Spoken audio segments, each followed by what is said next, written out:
Hello everyone, my name is Nida Rizvi and I am currently working as trainee physiotherapist in Liaquat National Hospital situated in Karachi, Pakistan.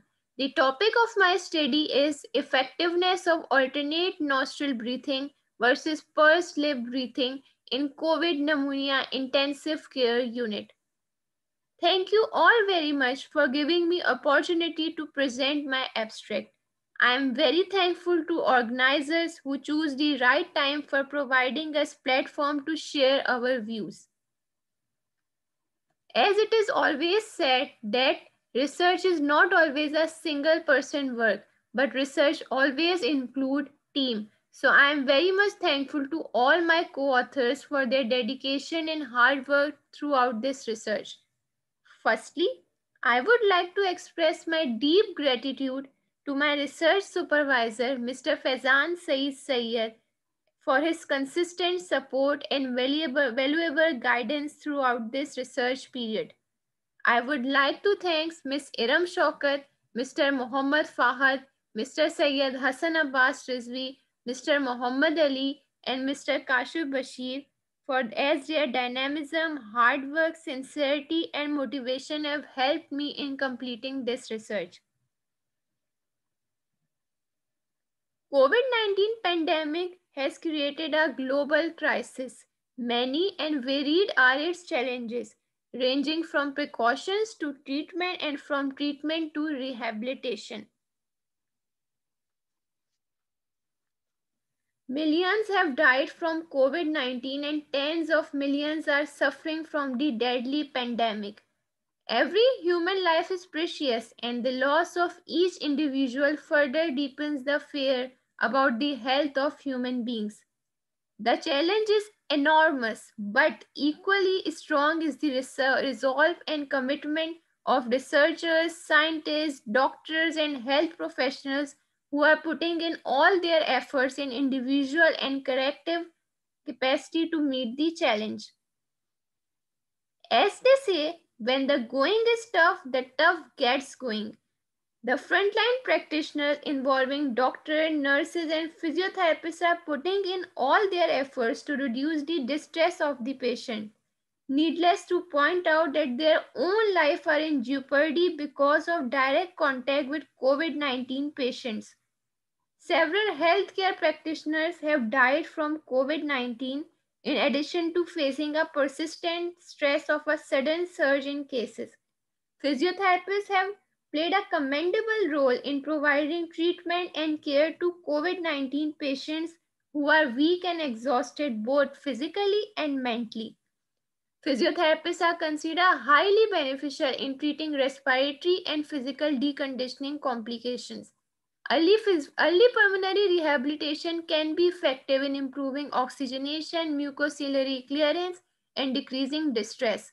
Respiratory intervention mostly used in COVID pneumonia involves active cycle of breathing technique, relaxation breathing technique, lung expansion technique, huffing and coughing technique, resistive aerobic training, mechanical devices, mucociliary clearance, bronchopulmonary hygiene, and two new techniques are used nowadays named as pursed lip breathing and alternate nostril breathing. Alternate nostril breathing technique and pursed lip breathing technique are two emerging techniques. Various studies have done on pursed lip breathing and alternate nostril breathing individually, but there was very low data regarding their comparison. So, this study was conducted to find the effectiveness of alternate nostril breathing versus pursed lip breathing exercise in COVID intensive care unit. Let's proceed towards our methodology. This was a quasi-experimental study conducted in Liaquat National Hospital situated in Karachi, Pakistan, which is a tertiary care hospital. Time duration for this study was from May 2020 to November 2020.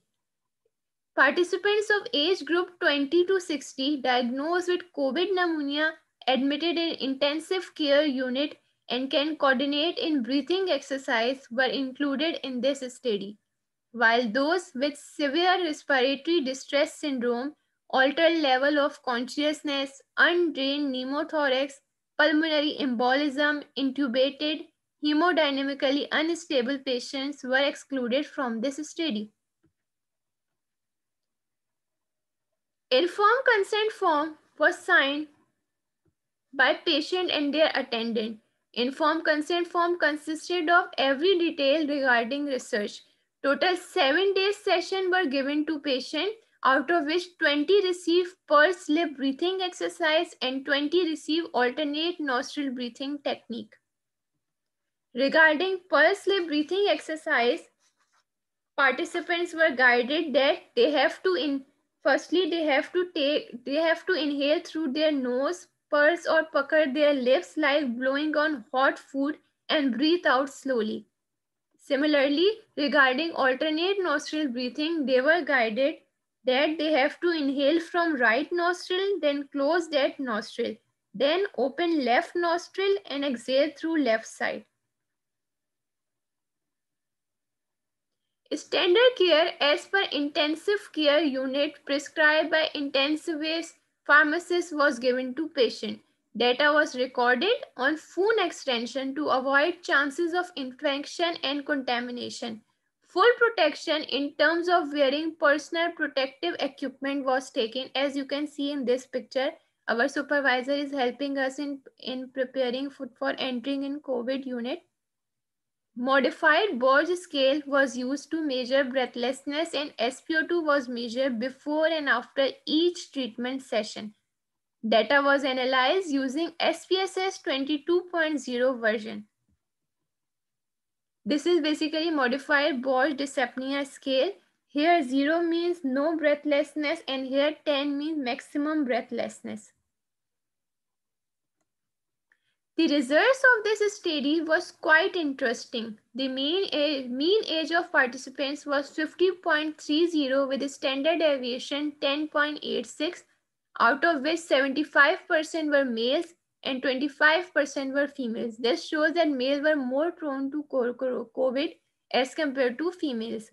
Results showed that both interventions were effective in improving COVID pneumonia, but pursed lip breathing exercise was more significant as compared to alternate nostril breathing. There was significant decrease in Borg scale after these interventions. So we can conclude that pursed lip breathing was more effective in COVID pneumonia as compared to alternate nostril breathing, but both these techniques were effective in improving oxygenation. So these techniques should be used as these are non-invasive and easy to administer. Further researches in terms of large sample size are required for further confirmation. These are the references from which I have taken my guidance. You all can see on screen. In the end, we are thankful to all healthcare workers for the sacrifices they make every day and especially during this pandemic. Your service to patient is saving countless lives and making thousands of differences. Thank you very much and thank you all for listening. You guys can ask questions now.